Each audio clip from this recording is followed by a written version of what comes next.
Now, while people are watching the San Jose Mantis Armalis video, and I'm going to use that name a lot, Armalis, it doesn't matter. It's wonderful. It's a wonderful time to be alive and be a hockey fan because there's a backup named Mantis. It's only the off season and it's only a depth chart on Hockey News, but there's a backup named Mantis for San Jose. People who are just tuning in to see the Carolina video are going to be like, "What the hell is he talking about?" Yeah, you'd have to go see the San Jose video I just posted before this one. This is Carolina. The Carolina Hurricanes, which have been the butt of my jokes this offseason, and I want to say that when I look at this lineup, I say, "Oh, I'm wrong." But this is not a team that I see making the playoffs. Carolina has a lot of holes, and it is not going to be easy for them to fill them. They are under the cap by a lot. I'm proving here I have a Carolina jersey. I have one. It's tattered, and I need to replace it with the new one. I like the new one a lot better. But I have Carolina because I don't hate Carolina. When they won the Cup in 2006, I cheered like crazy because Edmonton didn't win, so it was important. Now I tried to cheer for Edmonton. I really did. That was the first game that ever in my life I said, okay, I'm cheering for, and in this case it was Edmonton, and I'm going to cheer. I want the Cup in Canada. I want it. It has to come to Canada. And then when the game started and Carolina scored, and I jumped out of my seat and cheered, I was like, crap, I'm not cheering for the Oilers. I can't do it. And I gave up.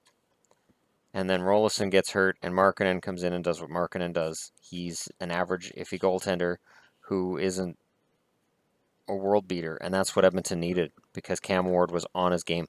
I would even argue Cam Ward's never been that same goalie again. That he set the bar so high as a rookie, I don't think he's been able to reach it since then.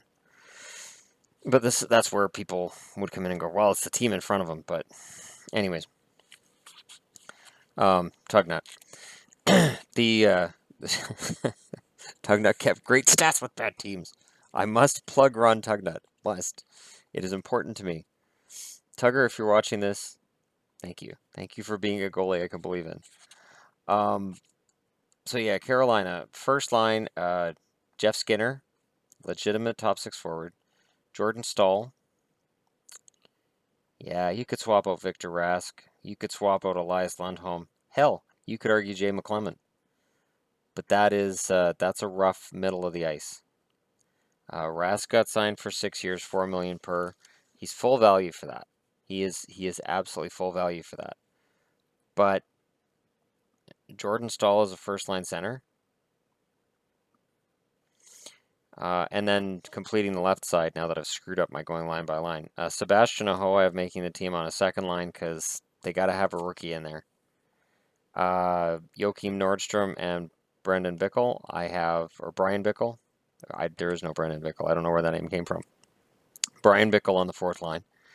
They didn't pick him up from Chicago just to bury him in the minors. I think they're going to give him a shot at the lineup. And then on the right side, Teravainen becomes the number one right winger because default. And then Stempniak is their second liner by default. Victor Stahlberg might get that spot. So you have Stahlberg and Stempniak. And then Di Giuseppe. But when I say Giuseppe, I think of pizza commercials, and then I feel racist for some reason. And that's I'm sorry, but that's brutal. That is a brutal lineup. Compare it with what I just posted in the San Jose Sharks video. Compare it. It's brutal. I'm sorry if you're a Canes fan, but it's not happening this year. And I don't think Ron Francis expects it to happen this year either. The extras, I have Nestrasil and Brock McGinn as the extras. Brock's a rookie, so you never know. They might make room for him if he has a good camp. Nestrasil is also a young kid, and if Carolina decides to go with the young guys, he gets penciled in. On the blue line, Justin Falk and Noah Hannafin are the top two, and they're fantastic. This is what drives me nuts. Noah Hannafin is exactly the defenseman I wish any of my teams had. Dallas is lucky with John Klingberg. John Klingberg is fantastic, but Noah Hanifin is potentially a franchise-changing defenseman. And if he was in Vancouver or Boston, I would have no complaints about the blue line of either team. But he's in Carolina. And third and fourth defenseman, I have Slavin, and I have Fleury. I think Hayden Fleury needs to come in, have a really good camp, and make the team. Because Carolina, it's going to be about their defense and can their goaltending hold up. Because they're going to be under fire with that forward group. And then I have Hainsey and Ryan Murphy as the 5-6 guys. A lot of youth on this blue line. And I wonder if Murphy might get dangled to get them forward. Ryan Murphy, under the right circumstances, is a legit top four defenseman. And I'd like to see him get that chance. Maybe Slavin it gets pulled down into the number 5 spot, but I doubt it. So, and then in terms of the 7-8 defensemen, the extra guys, Brett Pesky gets in there, and Trevor Carrick gets that number 8 spot. Could easily slide into top 6, but who do you replace? Hainsey? Do you look at Hainsey and say, well, he's starting to break down, he's getting to that age? And in net, it's Warden Lack. And I have to say, as a Vancouver fan, I like Eddie Lack. And he's a very good goaltender in stretches. And I think you saw that in Carolina last year. He had a slow start. He had a slow start in Vancouver the year before. And then he picks it up later. So by the end of the year, he's got respectable stats, but man, he can leave you really scratching your head early in the season. If Lack comes into camp committed to not having a slow start, he can push Ward out of a job. He can be the starter by the end of the year. He can be the starter by Christmas. Lack has that talent. And I liked Lack enough. To say, you know what? If he's going to be Vancouver's starter, awesome. And then when he was moved out and Miller was the undisputed number 1, and they went with Markstrom as the backup, I was very nervous.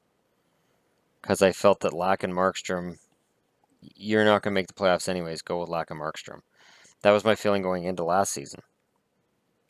And they didn't make the playoffs or even get close. So, and are you further ahead with Lack and Markstrom, or are you looking at a 1A, 1B situation? Anyways, Carolina has a 1A, 1B situation if Lack plays well.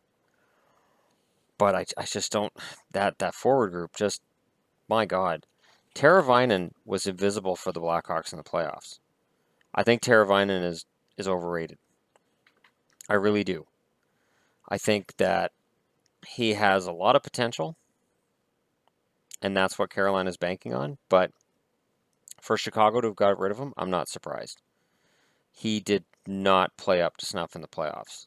He wasn't bad, but he wasn't really the guy they need him to be. That he wasn't a up-and-coming top 6 forward.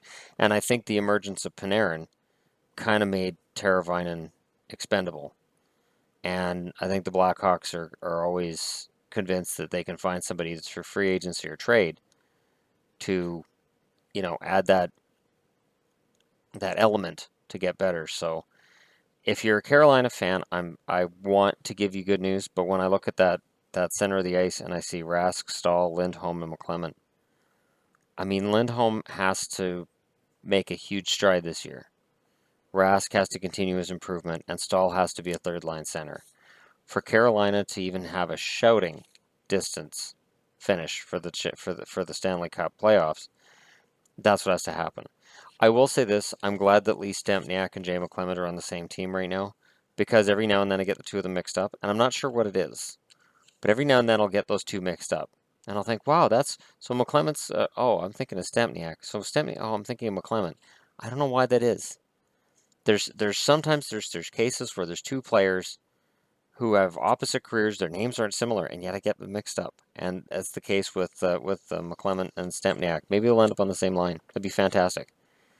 Like, hey, he passed to himself. That's damn talent.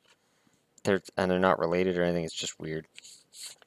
So yeah, that's Carolina in a nutshell.